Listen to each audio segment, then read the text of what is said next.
Okay, student, starting a new topic, change of state of matter. Students, हमने जैसा कि last videos में देखा कि कैसे सॉलिड लिक्विड में चेंज हो रहा है, कैसे लिक्विड गैस में चेंज हो रहा है। और स्टूडेंट्स, इनको सॉलिड को लिक्विड में चेंज करने के लिए, लिक्विड को सॉलिड में चेंज करने के लिए हमें क्या करना पड़ता है? हमें टेम्परेचर देना पड़ता है स्टूडेंट्स, तब जाके स्टेट चेंज होती है। तो स्टूडेंट, आज हम इसको देखेंगे कि स्टेट टेम्परेचर देने पर स्टेट कैसे चेंज होती है, उसके टेम्परेचर पे क्या इफेक्ट पड़ता है स्टूडेंट्स। सो स्टूडेंट्स, एक एक्सपेरिमेंट के थ्रू हम इस पूरी टर्म को अच्छे से डिस्क्राइब करेंगे स्टूडेंट। उसके लिए हमें एक बीकर में आइस क्यूब्स लेने होंगे। अप्रोक्स में 150 ग्राम ऑफ आइस हमें यहाँ पर लेनी पड़ेगी स्टूडेंट्स। अब स्टूडेंट्स, हम आइस लेंगे तब हम टेम्परेचर नोट करेंगे। ये करीबन माइनस में होगा, अप्रोक्स में हम ले लेते हैं -20 डिग्री सेल्सियस। और स्टूडेंट्स, जब हम इस आइस को लेंगे तब इसका टेम्परेचर नोट कर देना स्टूडेंट्स, और फिर उसको हम हीट करना स्टार्ट करेंगे।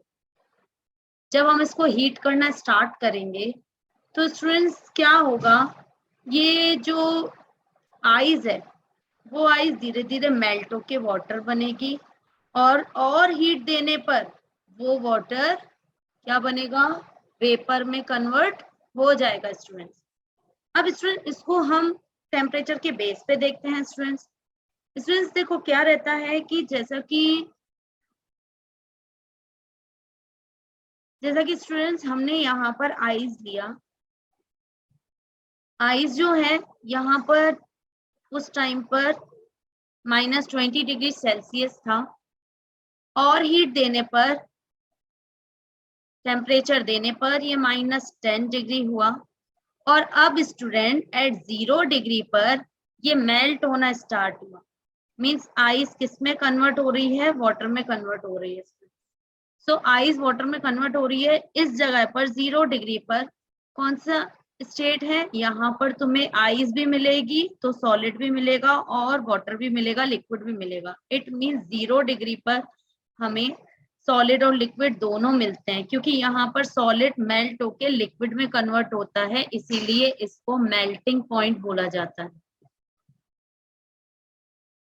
स्टूडेंट, ये जो 0 डिग्री है और हीट करने पर यहाँ पर 0 डिग्री टाइम होता जाएगा स्टूडेंट्स, और 0 डिग्री जो है वो वही रहेगी। टेम्परेचर देते जा रहे हैं बट यहाँ पर हीट देते जा रहे हैं, टेम्परेचर कांस्टेंट है। यहाँ पर टेम्परेचर चेंज नहीं हो रहा है, बहुत देर तक चेंज नहीं हो रहा होगा, क्योंकि इस स्टेज पे पूरी हीट कहाँ जा रही है? इतनी हीट दे रहे हैं, फिर टेम्परेचर क्यों नहीं इंक्रीज हो रहा है? ये पूरी हीट जो है यूज हो रही है आइस को वाटर में कन्वर्ट करने के लिए। यहाँ पर हीट छिप गई है, इसीलिए इसको लेटेंट हीट ऑफ फ्यूजन बोला जाता है, क्योंकि यहाँ पर ये पूरी हीट जो है सॉलिड को लिक्विड में कन्वर्ट करने में लगी हुई है। और जब तक पूरा वाटर नहीं बन जाएगा, पूरा लिक्विड नहीं बन जाएगा, टेम्परेचर इंक्रीज नहीं होगा। और अब पूरी तरीके से लिक्विड बन चुका है, अब फिर से टेम्परेचर इंक्रीज होगा। 10 degree Celsius, 20 degree Celsius, 30 degree Celsius, 40 degree Celsius, ऐसे करके जब 100 डिग्री सेल्सियस होगा स्टूडेंट्स, तो अब यहाँ पर वाटर जो है वो गैस बनना स्टार्ट होगा। इट मीन्स 100 डिग्री पर लिक्विड गैस बन रहा है, तो यहाँ पर थोड़ा लिक्विड और थोड़ा गैस दोनों मिलेंगे, इसलिए 100 डिग्री पर दो स्टेट होती है, लिक्विड और गैस। ये जब तक पूरी गैस नहीं बनेगा तब तक यहाँ पर टेम्परेचर चेंज नहीं होगा, कांस्टेंट रहेगा। एक हमने देखा 0 डिग्री पर कांस्टेंट था, जब ये आइस से वाटर बन रहा था स्टेट चेंज हो रहा था, अब 100 डिग्री पर कांस्टेंट हो गया है। यहाँ पर कांस्टेंट हो गया है। अब स्टूडेंट्स, जब तक वाटर पूरा गैस नहीं बन जाएगा 100 डिग्री का 100 डिग्री ही रहेगा, जबकि हमारी हीट कंटिन्यू दी जा रही है। तो वो हीट कहाँ जा रही है? वो हीट यूज हो रही है लिक्विड को गैस में कन्वर्ट करने के लिए।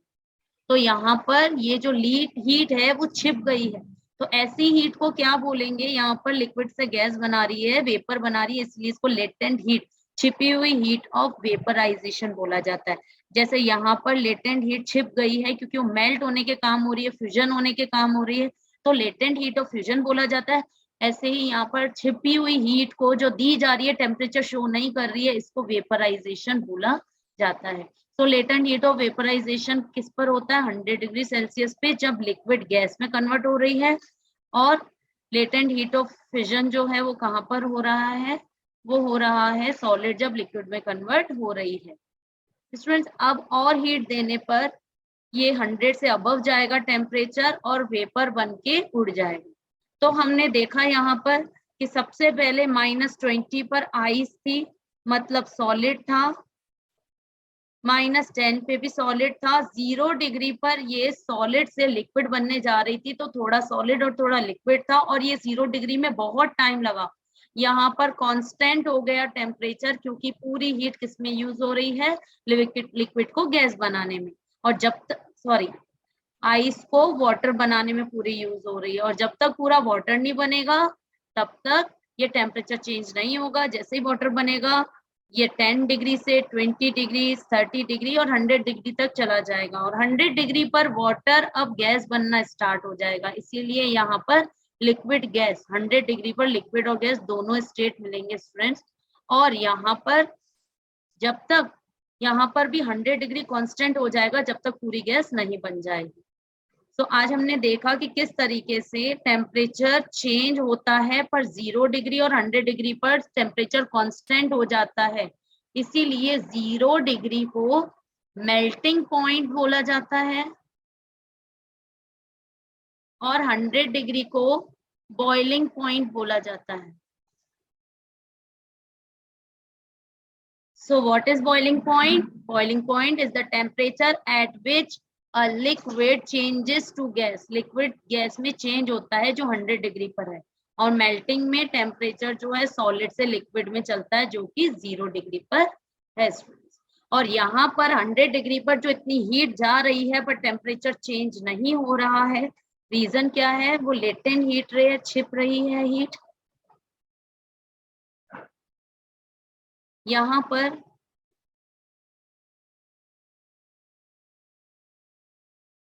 पर जो हीट थी जो सॉलिड को लिक्विड में कन्वर्ट कर रही थी 0 डिग्री पर, वो हीट दिए जा रहे हैं हम, फिर भी टेम्परेचर इंक्रीज नहीं हो रहा है। तो हीट जा कहाँ रही है? वो स्टेट चेंज के लिए यूज की जा रही है। लेटेंट हीट है, छिपी हुई हीट है, हिडन हीट है। और ऐसे ही 100 डिग्री पर भी लिक्विड गैस बन रहा है, तो 100 डिग्री पर जो इतनी हीट दी जा रही थी वो कहाँ गई? वो वेपराइजेशन के यूज हुई। इसीलिए 0 डिग्री पर और 100 डिग्री पर टेम्परेचर कांस्टेंट हो जाता है, और इसीलिए 0 डिग्री को हम मेल्टिंग पॉइंट बोलते हैं और बॉइलिंग पॉइंट 100 डिग्री को बोलते हैं स्टूडेंट्स।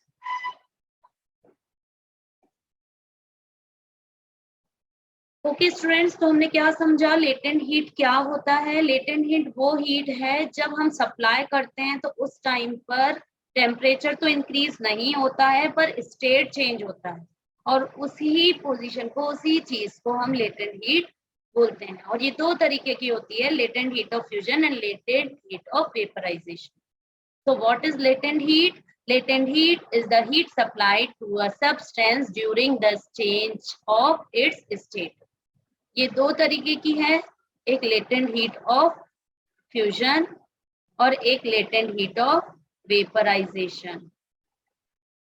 लेटेंट ऑफ फ्यूजन क्या होता है? लेटेंट हीट ऑफ फ्यूजन जब टेम्परेचर कांस्टेंट रहता है during changing state between solid and liquid. जब सॉलिड लिक्विड में टर्न हो रहा होता है उस टाइम पर जो टेम्परेचर कांस्टेंट हो जाता है पर हीट फिर भी दी जाती है, सप्लाई की जाती है, उसको लेटेंट हीट ऑफ फ्यूजन बोला जाता है। और जब टेम्परेचर कांस्टेंट रहता है और उस टाइम लिक्विड गैस में कन्वर्ट हो रही होती है और हीट कंटिन्यू दे रहे हैं हम, तो ऐसी हीट को, छिपी हुई हीट को लेटेंट हीट ऑफ वेपराइजेशन बोला जाएगा।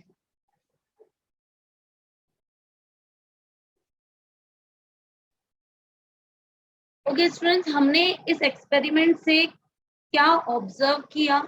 इस एक्सपेरिमेंट से हमने कुछ चीजें ऑब्जर्व की कि there is no change in the temperature during the change of state from solid to gas, solid to liquid और लिक्विड टू गैस। हमने ये ऑब्जर्व किया कि टेम्परेचर जब हीट जब दी जा रही थी, सप्लाई की जा रही थी, पर टेम्परेचर में कोई चेंज नहीं हो रहा था क्योंकि वहां पर स्टेट चेंज हो रहा था। इट मीन्स जब भी स्टेट चेंज होगा तब कांस्टेंट टेम्परेचर रहेगा।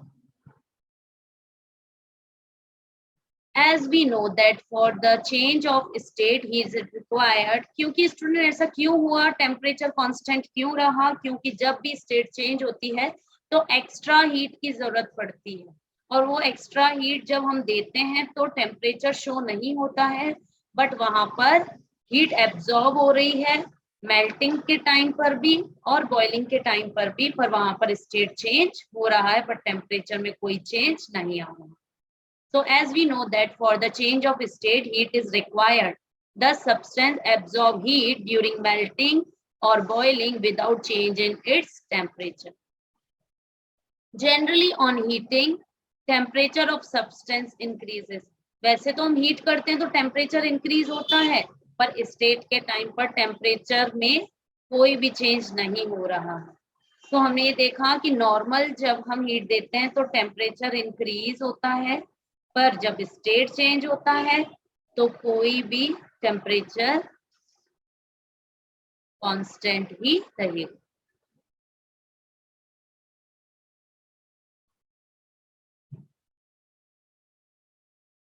ओके स्टूडेंट्स, देखते हैं हम कि जो स्टेट बताना है किस डिग्री पे कौन सा स्टेट होगा। लाइक -20 डिग्री है ये, -20 डिग्री पर आइस थी, इट मीन्स सॉलिड ही रहता है। -10 डिग्री पर भी आइस थी, सॉलिड ही रहेगा। 50 डिग्री 0 डिग्री से अबव है तो अब ये लिक्विड बन गया है, मतलब वाटर बन चुका है। और 110 जो है अबव 100 है तो ये वेपर में कन्वर्ट है, गैस है। और 0 डिग्री पर हमने देखा दोनों चीजें थी, आइस भी थी और वाटर भी था, क्योंकि थोड़ा आइस थोड़ा वाटर है, क्योंकि जैसे ये पूरा वाटर बन जाएगा तो 0 डिग्री से टेम्परेचर इंक्रीज होने लगेगा। तो यहाँ पर सॉलिड लिक्विड दोनों थे, और 100 डिग्री पर भी वाटर और गैस दोनों थे, क्योंकि यहाँ पे वाटर गैस में कन्वर्ट हो रहा है। जैसे ही पूरा गैस बन जाएगा 101 102 डिग्री आगे बढ़ती जाएगी, तो यहाँ पर भी लिक्विड और गैस दोनों स्टेट थी। तो 0 डिग्री पर 100 डिग्री पर दो स्टेट होती हैं, और माइनस पर सॉलिड होता है और प्लस में लिक्विड होता है। अबव 100 गैस बन जाती है। Okay student, two important question based on this topic. Why steam at 100 degree Celsius cause more burn than water at 100 degree Celsius? इसमें जैसे कि हमने अभी एक्सपेरिमेंट देखा था कि 100 डिग्री पर हमें लिक्विड भी मिलता है और गैस भी। लिक्विड मीन्स वाटर भी था और गैस भी, वेपर भी था, स्टीम भी थी इसमें। अब वाटर भी बहुत ज्यादा गर्म है, वेपर भी बहुत ज्यादा गर्म है। वाटर टच करोगे तो इतना कॉज बर्न नहीं होगा जितना कि वेपर स्टीम से ज्यादा बर्न होगा। ऐसा क्यों स्टूडेंट्स? स्टूडेंट, वाटर जो है वो कन्वर्ट होके वेपर बन रहा है, और जब तक वाटर वेपर नहीं बन रहा है, वाटर तब तक वेपर नहीं बन रहा है जब तक उसको मोर हीट नहीं मिल रही। इट मीन्स ज्यादा हीट लेकर ही ये वेपर बन रहा है। इट मीन्स कि वाटर भी 100 डिग्री पर है, पर अभी उसको इतनी हीट नहीं मिली है कि वो वेपर बन जाए, और जो वेपर ऑलरेडी बन गए हैं उनको मोर देन 100 डिग्री हीट मिल चुकी है, इसीलिए वो ज्यादा ही हार्म पहुंचाते हैं बर्निंग के टाइम पे। जितना वाटर नहीं पहुंचाता है उससे ज्यादा वेपर पहुंचाता है, क्योंकि वो वेपर तभी बना है जब उसको 100 डिग्री से ज्यादा वाली हीट मिली है, ज्यादा हीट मिली है। वो दिख नहीं रही है, लेटेंट है, छिप गई है, पर उसको मिल रही है तभी वो वेपर बन रहा है। इसीलिए वाटर और वेपर दोनों होते हुए, स्टीम होते हुए, फिर भी 100 डिग्री पर स्टीम ज्यादा पावरफुल रहती है। So water at 100 degree Celsius convert to steam at 100 degree Celsius on supplying more heat। की स्टीम 100 डिग्री सेल्सियस पर तब बनती है जब उसको ज्यादा हीट दी जाती है, इसीलिए steam at 100 degree can be said to have more heat. उसको ज्यादा हीट मिली है वाटर के हीट से, इसीलिए वो ज्यादा बर्न करती है। सिमिलरली ये क्वेश्चन है कि 0 डिग्री पर आइस भी होती है और वाटर भी होता है, बट आइस जो है वो अभी ठंडी है, इतनी हीट नहीं मिली है, जैसे ही हीट मिलेगी वो वाटर बनेगी, तो इसको अभी कम हीट मिली है, इसको हीट ज्यादा मिली है, इसीलिए ये ज्यादा ठंडी होगी इसके कंपेयर में। ये अभी भी इसको हीट है, अभी भी इसको हीट नहीं मिली है इतनी कि वो वाटर बने, पर जिसको हीट मिल गई वो वाटर बन चुका है, तो वो थोड़ा गर्म होगा और ये बहुत ठंडी होगी। So why at freezing point ice appear more colder than water? Due to more latent heat, कि यहाँ पर जो छिपी हुई हीट स्टेट को चेंज कर रही है, उसको कौन ले रहा है? वाटर ले रहा है, और उस हीट से वो वाटर में कन्वर्ट हो रहा है। बट आइस को अभी वो हीट मिली नहीं है, एब्जॉर्ब नहीं की है, तो वो ठंडी की ठंडी ही है अभी, इसलिए वो ज्यादा कोल्डर है एज कम्पेयर टू वाटर।